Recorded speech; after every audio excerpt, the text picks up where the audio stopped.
Sunday night Late Show. My next guest is no stranger to the Ed Sullivan Theater. Thanks again to President Barack Obama. Go on sale for the Obama Presidential Center tomorrow morning, and it opens on June 19th. Here's something that doesn't add up.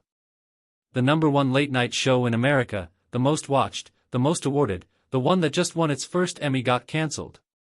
Not because people stopped watching.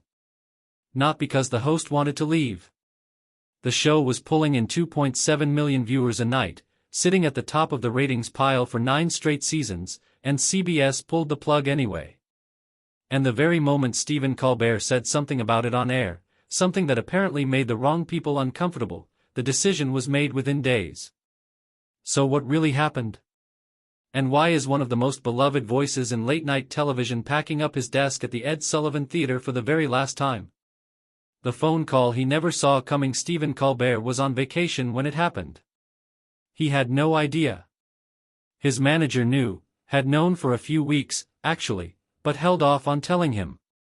So while Colbert was somewhere away from the cameras, probably doing the kind of offline recharging that comes after years of live television, the people running CBS were sitting in rooms deciding that his show, one of the most successful franchises in the history of late-night television, was coming to an end. He didn't find out until the evening of July 16, 2025. The next morning, he walked into the Ed Sullivan Theater and told his audience himself. He beat CBS to the announcement. They had planned to do it on their own timeline. He didn't let them. What he said to that audience was striking for how measured it was. He thanked the 200 people who made the show happen every single day. He expressed deep gratitude for what had been his television home for 10 years. And then he said something that quietly broke a lot of people who were listening, that he wasn't being replaced, that the whole thing was simply going away, and that he wished someone else were inheriting it instead. That landed differently than a typical cancellation speech. It wasn't just about him stepping down. It was about an entire institution disappearing, the Late Show brand that had existed on CBS since 1993, through David Letterman's legendary 22 seasons, and now through Colbert's 11. Gone. Not handed off. Not reimagined. Just gone. The audience booed when they heard the news. Colbert looked out at them, nodded, and told them simply that he felt exactly the same way. That moment told you everything about who this man is, and what that show had become to the people who watched it. The bribe comment that may have changed everything. Now here's the part of this story that people are still arguing about. 3 days before CBS made the cancellation official, Colbert did something bold on air. Paramount, the company that owns CBS, had agreed to pay $16 million to settle a lawsuit brought by Donald Trump. Trump had argued that CBS News had unfairly edited an interview with Kamala Harris during the 2024 presidential campaign on 60 Minutes. Colbert went on television and called that payment, directly and plainly, a payment that looked a whole lot like a bribe. 3 days later, The Late Show was canceled. CBS insisted in every official statement that the decision was purely financial, made against a challenging backdrop in late night, and had nothing to do with the show's performance, its content, or anything happening at Paramount. But the timing made that very hard to believe, and a lot of powerful people said so out loud. Senator Elizabeth Warren issued a formal statement saying the public deserved to know whether the show was canceled for political reasons. The Writers Guild of America called for the New York State Attorney General to open an investigation, suggesting that the cancellation itself resembled the kind of favor currying that benefits those in power, given that the Trump administration was right in the middle of reviewing Paramount's massive merger deal with Skydance Media. That merger needed approval from the FCC, a commission whose chairman had already sent warnings to late-night shows about equal-time broadcasting rules. The FCC approval came through shortly after the cancellation. Make of that what you will. Trump, for his part, celebrated publicly. He posted on Truth Social that he was thrilled Colbert had been fired, took a shot at his talent, and then added, unprompted, that he expected Jimmy Kimmel to be next. Colbert responded on air by declaring the gloves were officially off, and then delivered one of the most direct, unfiltered monologue responses of his entire run, which, if you know anything about Colbert's history, is really saying something. What it actually cost to keep the lights on. But let's slow down for a second. because there is a financial reality here that matters, even if the timing of the cancellation smells like something else entirely. The Late Show was losing money. Real money. Somewhere in the range of $40 million a year, according to sources close to the network, though one journalist later reported that figure was inflated by at least $10 million, making the actual loss closer to $30 million annually. Either way, that's a significant hole. Late-night television, as a business model, had been quietly deteriorating for years. The audience was fragmenting. Streaming had changed how people consumed content. Ad dollars were moving away from the 11:35 time slot and toward digital platforms. Even Colbert's viral moments, his monologue clips that racked up millions of views on YouTube and social media, weren't translating into ad revenue for CBS, because CBS didn't control those platforms. This was the same dynamic that had ended the Late Late Show with James Corden 2 years earlier. CBS had replaced that show with something cheaper. The difference was that Colbert was the flagship, the most expensive and most prestigious thing CBS had in that slot. And unlike the 12:35 time slot, there was no obvious cheaper alternative that carried the same weight. What's interesting is that Colbert himself was an executive producer on the 12:35 show that replaced Corden, a program called After Midnight. So he had a closer view than most of just how thin the margins had gotten for late-night TV. He wasn't naive about the economics. But even knowing all that, the swiftness of the decision, and the fact that he wasn't given any real chance to propose cost-cutting measures, suggested to many people inside the building that the financial argument, while real, was not the whole story. The replacement CBS announced for the 11:35 slot? A comedy game show from Byron Allen called Comics Unleashed. Deliberately designed to avoid political humor entirely. A man built from grief and improv. Here's something about Stephen Colbert that rarely makes it into the headlines but explains almost everything about how he does what he does. He was 10 years old when his father and 2 of his brothers died in a plane crash. Eastern Airlines Flight 212 crash went down in Charlotte, North Carolina in September of 1974. Colbert was the youngest of 11 children, and in one afternoon, his family was permanently changed. He has talked about this in interviews over the years, but never in a way that seeks sympathy. He has said that his mother showed him how to move through devastating loss without becoming bitter, broken, yes, but not bitter.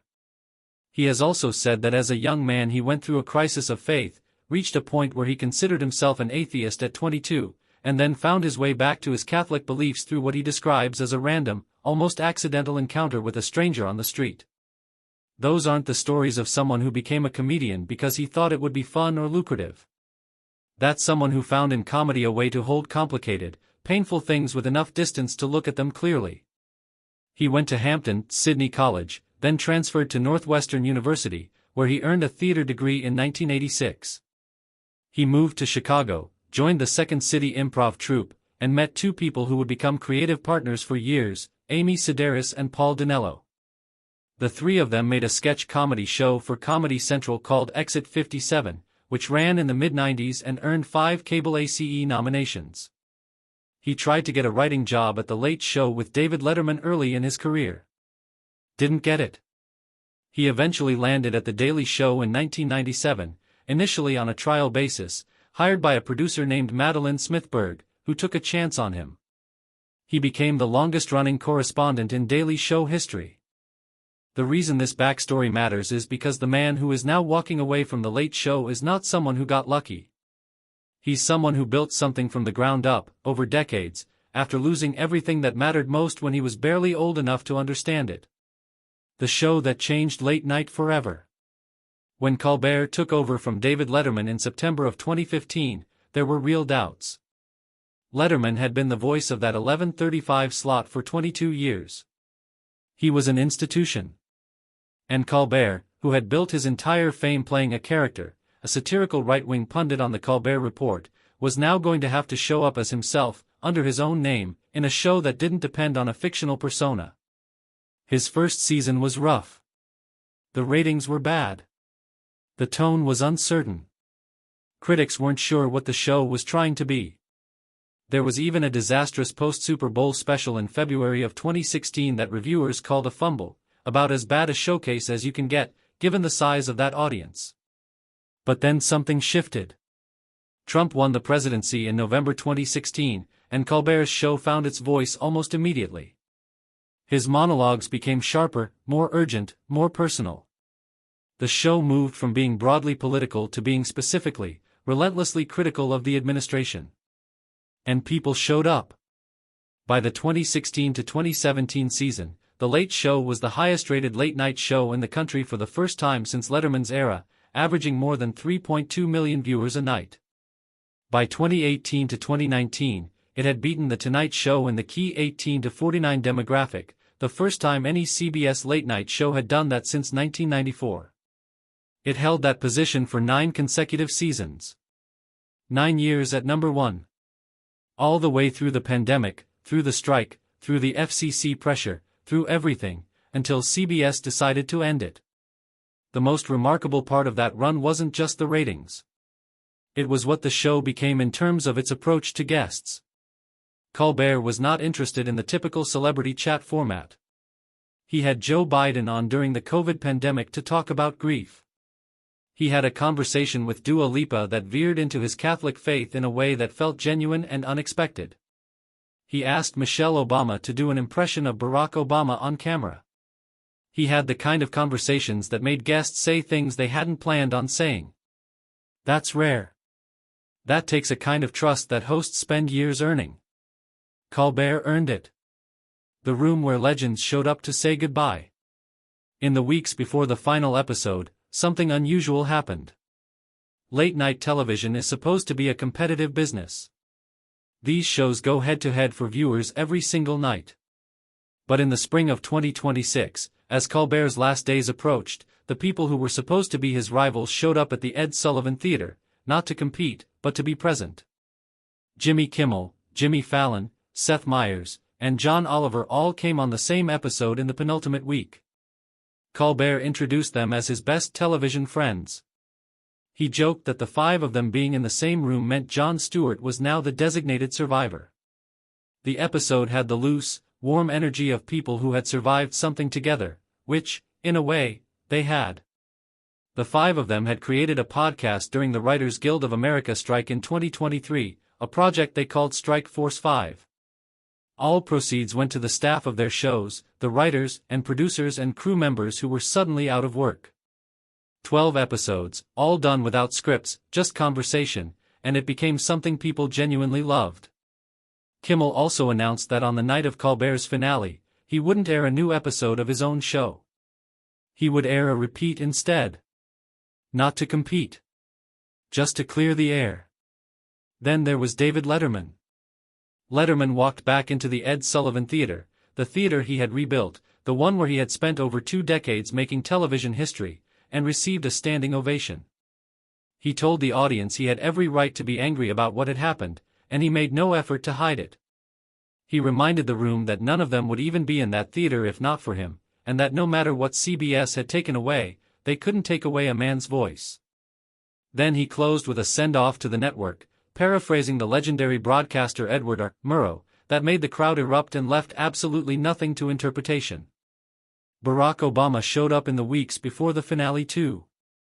During their conversation, Obama suggested, apparently not entirely as a joke, that Colbert might want to consider a run for office, noting that the bar for what qualifies someone for the job had, in recent years, shifted in ways that were hard to ignore. The final curtain, and what's waiting on the other side. The last 4 episodes of The Late Show with Stephen Colbert were announced on May 15, 2026. Monday, May 18, an episode called The Worst of The Late Show with Stephen Colbert, described by the show, pointedly, as not a clip show. Whatever that means, it means Colbert had something specific in mind. Tuesday, May 19, Jon Stewart and Steven Spielberg, along with a live performance by David Byrne and Colbert together. Stewart, who had been Colbert's mentor, the man who gave him his first real platform at The Daily Show, and who had publicly called out CBS and Paramount after the cancellation announcement, taking the position that the real explanation wasn't hiding in any financial spreadsheet but in the creeping institutional fear of saying the wrong thing to the wrong people.